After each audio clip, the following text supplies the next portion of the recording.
The story begins in a diner. Two people are sitting together watching the news about a serial killer named Mangler and his killings. And that's when a man named Charlie walks in. The diner waitress, Anna, comes over to take his order. But Charlie asks her to sit down with him. Anna says no, she doesn't know him. Charlie says, but that's how we would get to know each other. But Anna finds this weird. She just gives him his coffee and moves on to the other customers. There are also some addicts hanging around the diner. They start calling Anna Mom because she's older. One of the guys recognizes her and says, "You used to babysit my sister." So, when Anna finishes her shift and leaves the diner, Charlie is standing outside on the street. He offers her a cigarette and asks her out on a date, but Anna refuses both. Charlie says, "Let's just have a chat." Anna keeps walking, but Charlie follows her. Anna pulls out pepper spray from her bag. Charlie says, "I'm just heading to my truck." Anna tells him, "Go ahead." But then Charlie suddenly pulls out a gun and points it at her. "Come with me," he says. Anna pleads, "Please, I have a little girl." But Charlie drags her into his pickup truck. He asks her, "Could you ever see yourself with a guy like me?" Terrified, Anna says, "Yes." She tells him her day has been really bad, but she'd love to do something tomorrow. "We could even go out to dinner somewhere," she says. Charlie starts asking, "What would you wear?" Anna begins describing a hot dress to him. She's going along with everything he says just out of fear. But then Charlie stabs her, and in the very next moment, he's thrown back into the past.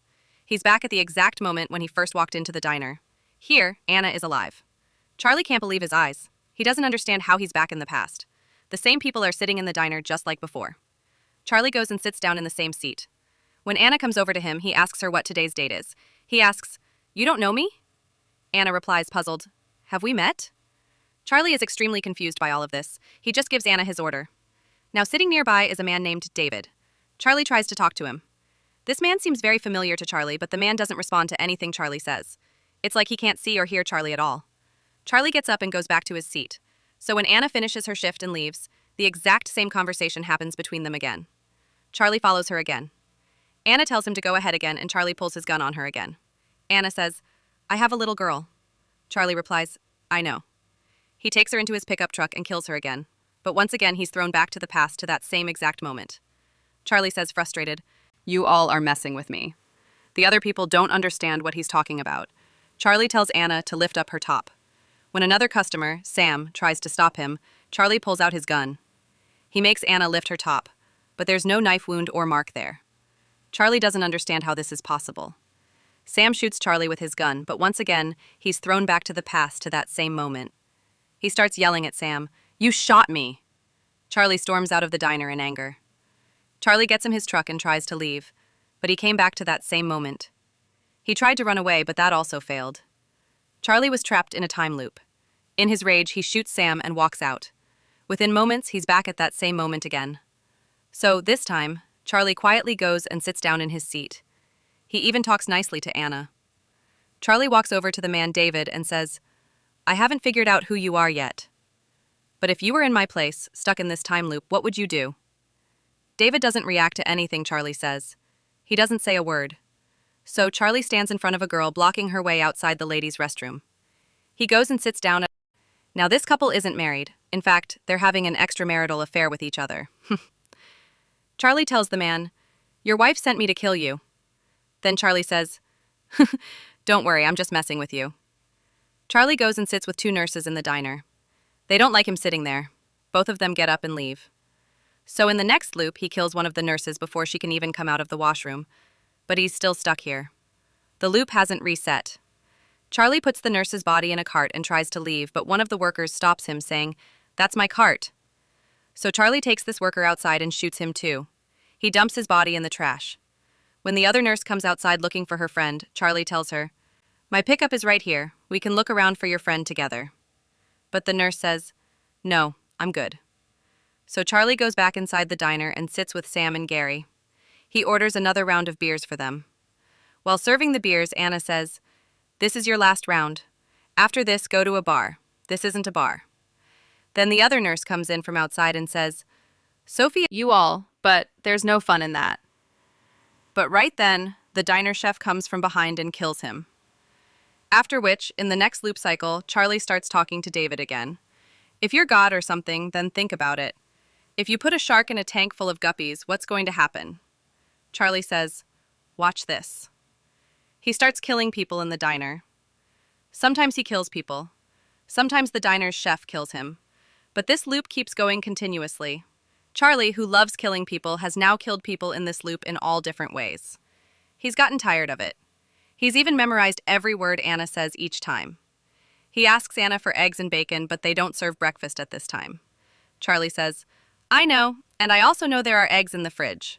So go tell your big cook to make them." Charlie himself goes and puts the eggs in front of the cook. The cook tells him to go back to his seat.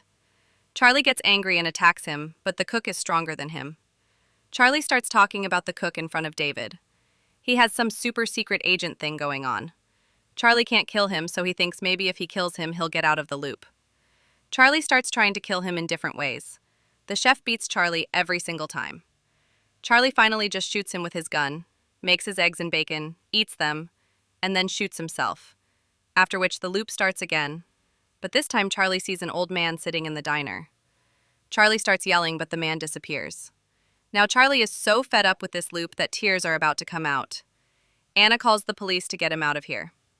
The police drag him out, that the loop restarts again. Charlie is broken. He starts saying in front of David, "I don't know." Then David says, "You don't know what?" He says, "You really disappoint me. You know, I thought you were the real one, but you're about to cry." He says, "Charlie Sabridge, Ted Bundy, Deemer, Ed Gain. If they were in your place, think about what they would do. What would your father do?" So Charlie angrily says, "Don't talk about my father." Charlie asks, "What the hell am I supposed to do?" David says, "You'll have to see." Charlie says, "I have killed all of them." But David says, "But here they are." Charlie says, "So what do you want? If I expelled them all clean, would that get me out of the loop?" Charlie starts cleanly killing everyone in the diner one by one. At the very end, only Anna is left.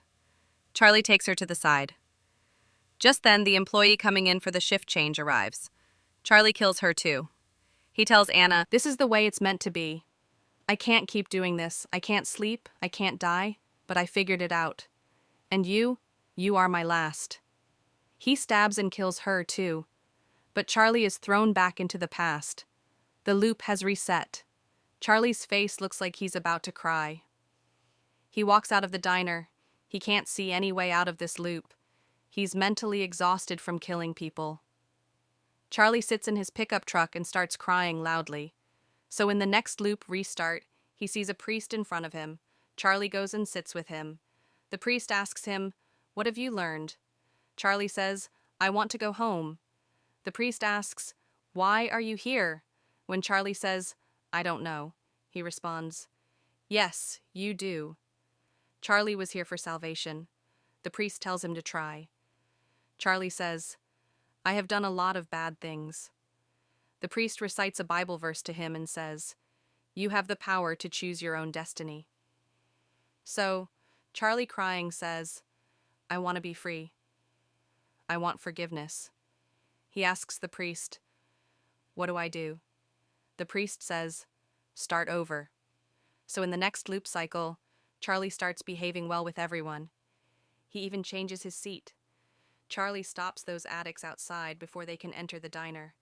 He pulls out his gun in front of them and says, "You two guys, get out of here." The diner is closed. He tells the young girl, "If you want, I can arrange a ride home for you." The girl says, "No thanks," and leaves, so Charlie politely gives Anna his order. Anna is also more friendly with him than before. Charlie goes to the nurses and says, "I just want to thank you for your service." The nurses appreciate his compliment. Charlie goes to that couple and says, "My dad was a very bad man. He did a lot of bad things, and he used to beat my mom, too. He cheated on my mom, and then my mom would take it all out on us." Charlie says, "Look, I don't know what's going on in your homes, but kids know." Everyone knows. Just think about them. So this time, David isn't here. Charlie enjoys his dinner. He has dinner with Gary and Sam, laughing together. Outside the diner, Anna herself comes and asks him for a cigarette. They start looking at the stars in the sky. Anna says her daughter knows all about them. She'll point out every constellation in the sky to you. This time, Anna is much more comfortable talking to Charlie. Charlie walks her to her car. So Anna looks at his pickup truck and asks, Is this yours?" Charlie says, Yes. Then Anna comes closer and kisses him. They both get into the pickup truck. Charlie leaves his gun outside. Charlie is very nervous because this is happening to him for the first time. He asks why. Anna pulls him closer. She kisses him, but Charlie stabs her again. But this time the loop doesn't restart. Instead, the scene shifts to a therapeutics facility where a board has been watching all these events unfold on their screen. Actually, everything that just happened was a simulation running inside Charlie's mind.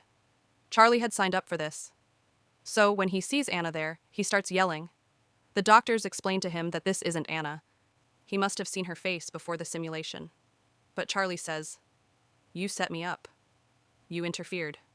You threw yourself onto me." Actually, Charlie is a prisoner. And he came to this project thinking that by showing himself as changed, he'd be able to get out of jail. But now that won't happen. He's shown everyone that he hasn't changed. So that David is also a criminal in this asylum just like him, and Anna, or rather Amy, was also with Charlie in this simulation. The head of this project tells the public how they forced these criminals to confront the humanity of their actions. They are broken down and rebuilt into compassionate, fully functional human beings. But many critics were against their program, saying that letting these types of people just relive their most notorious crimes over and over again is weird. Critics are saying this is nothing but cruel and unusual punishment. And we clearly saw the effect of this on Charlie. He couldn't sleep. So Amy came and gave him an injection. Amy was actually Anna's daughter. She sent Charlie back into the simulation again.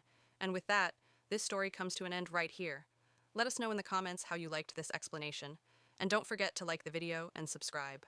Thank you for watching Filmy Dunya Recap.